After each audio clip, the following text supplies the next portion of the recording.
Милиони дози од вакцината на AstraZeneca стојат неискористени во европските земји затоа што лицата од ризичните групи не сакаат да ја примаат. Откако Европската медицинска агенција ја одобри вакцината на AstraZeneca, германските здравствени власти препорачаа таа да не се употребува кај лица над 65 години, затоа што немало доволно податоци за незината ефикасност кај таа старосна група. Слична препорака дадоа и властите во Франција, кои подоцна ја повлекоа, откако и ЕМА соопшти дека испитувањата ја потврдиле незината ефикасност кај лицата над 65 години.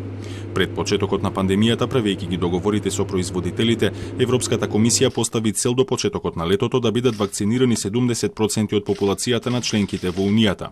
Проблемите со навремените испораки се добро познати, но и покрај тоа во Европа има доволно дози за да биде вакциниран далеку поголем процент од популацијата. Комисијата обстојува на тоа дека таа цел не е недостижна.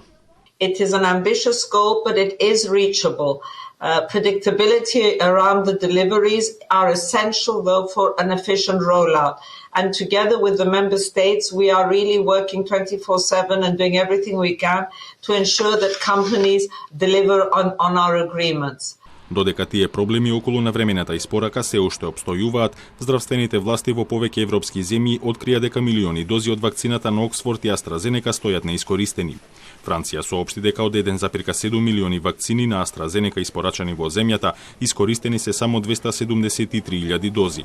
Над 1 милион неискористени дози има и во Германија, која доби 1,4 милиони, а употребени се само 240.000. Дека европските жители на вистина ја одбегнуваат вакцината на AstraZeneca, посочува и фактот што компанијата испорача помалку од половина од договорената количина во Унијата, а од тие дози не е искористена ниту една третина.